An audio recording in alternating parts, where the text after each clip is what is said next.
Hey guys, welcome to After Hours, our exclusive content for our premium members. Thank you all so much for supporting the show.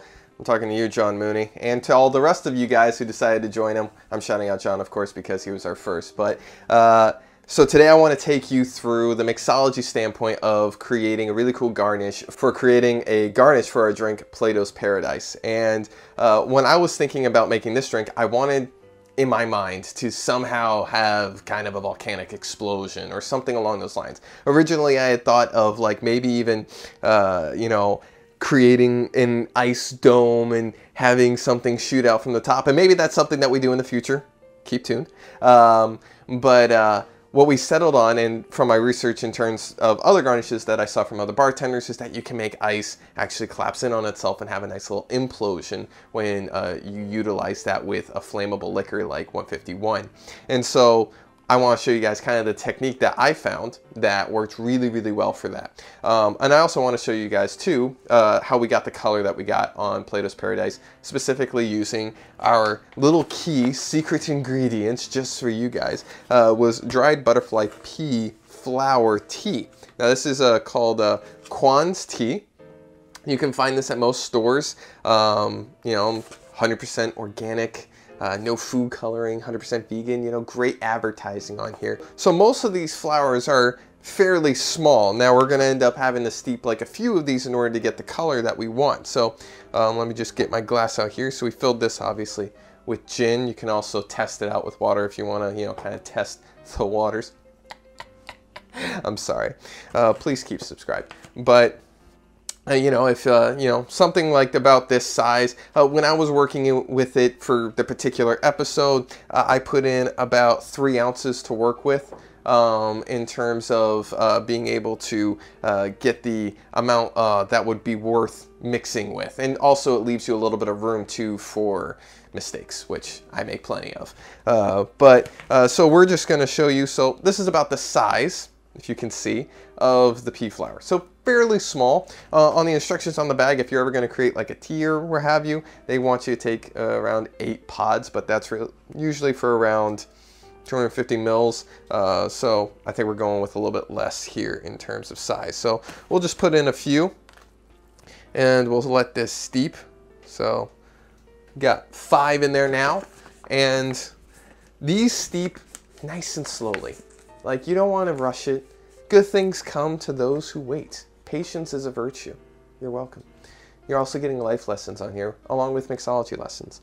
But you can see that they kind of sit on top. And if you look, I don't know if you can, if the focus, the camera can focus on it, but you'll see just small little tendrils of color that will begin to descend from the pea flower. And this will become more apparent as it continues to steep. Like I said, this will take around 10 minutes or so by the time that you get the color that you want. We'll make sure to give you a nice little jump cut so you can see the final product at each stage that you see it. That way we don't waste your time. But while that is steeping, let's show you guys how to make the ice dome that went on top of our drink. So we just got some crushed ice here, not a ton. Probably could use a little bit more, but we'll see if we can work with this much. So I just crushed the ice because we're gonna end up pulverizing it anyway. Makes it a shorter distance to our final goal. Now I'm using like a NutriBullet here. You can also use a standard blender. This one I have a little bit more control of how much this is gonna get pulverized. So we have it on, if you guys wanna look, I have it on this particular blender. So not the flat one, you've got a couple of sharp edges coming up, and that kind of hits the deeper, bigger pieces at the back, which is good because you kind of want to find powder and continuity throughout. So I'm just going to pulverize this a little bit.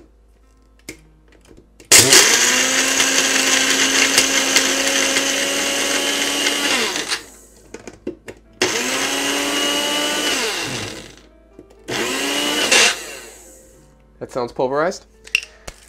And I give you Florida snow because it doesn't snow here, ever. And that looks pretty amazing. You know, if you want to create snow cones or anything like that, you can use your own ice shaver. You don't necessarily have to use one of these ones. You can find hand crank ones if you want to use those. But this is about the consistency that I use, pretty much straight up snow. And then what you want to do is you want to take a citrus squeezer, or I guess press. I don't know what the official term is, but I broke this one, which is why it's in two parts, and wasn't able to go find a new one, but that's okay, because you know what, it doesn't need to be fixed in order for us to accomplish our goal here. So even with it broken, it'll still work. So we're going to take the bottom area where you would normally have all the juice come out. That's where we're going to put in all of our ice. So just have a nice smack in there. Make a mess. It's okay. We'll clean up later. No one's watching. I mean, you're watching, but you know, like no one that you're trying, well, I'm trying to impress you. Just don't judge me. That's all I'm saying. Don't judge. We have about that much in there. There's gonna be a little bit of spillage, but that's okay. So let's just give it a nice press. This is a lot easier if you actually have the hinge. If you don't, like me, because you're a little bit too angry with your presses, you may have to two-hand it like I'm doing, but that's okay. So we're just gonna have a nice little firm little grip so that it feels right and it's nice and compact, so that when you pull it out, it'll remain a dome, which is important. And I think that's about right. Now we have to ever so carefully remove without, there we go, breaking it. And that is your dome. It's really cool. I love it. I think it's awesome. And then you just place it on top of your glass. Luckily, I have one of our glasses from the shoot today right here. Look how beautiful that is. Doesn't that look beautiful? I promise I'm not this prideful in real life.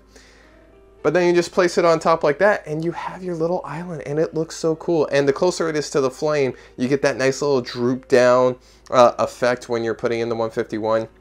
Really, really cool. You can even see it starting to melt right now and putting it into the glass. Now, what's also really, really cool about this garnish is that it will cool down the drink really significantly, because this is crushed ice, so the melting is going to happen a lot quicker.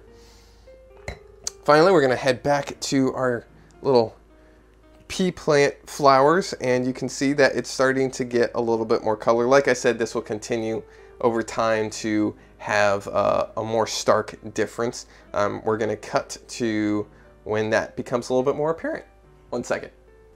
So as you guys can see here, time has elapsed. It's been about 10 to 15 minutes max. We really wanted to get a seriously intense color with our pea flowers here, and I think that is a pretty stark difference from what we started with. It's a deep violet, purple, bluish, fantastic looking liquor. I love it. I would drink it, except it's pure gin and pea flower, so I'm not really in the mood right now. But you can also see here that our glass, our little ice dome, has now melted, and it looks fantastic, like a little iceberg upon the big blue sea. But what's really cool, to give you guys a little look here, hopefully you can see my face in between these, is you can see how this color transforms into this color. And that is partially from the introduction of the sweet and sour mix that we have in the episode, because that's going to make this color lighter. It's going to turn it into like a pinkish purplish, and obviously with the introduction of the blue curacao and other ingredients,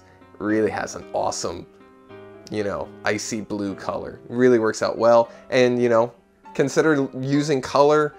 Use everything you can when you guys are making really, really cool drinks. You'll blow people's socks off. Just a little bit of insight into what you can do at home when you're trying to impress your friends with your mixology.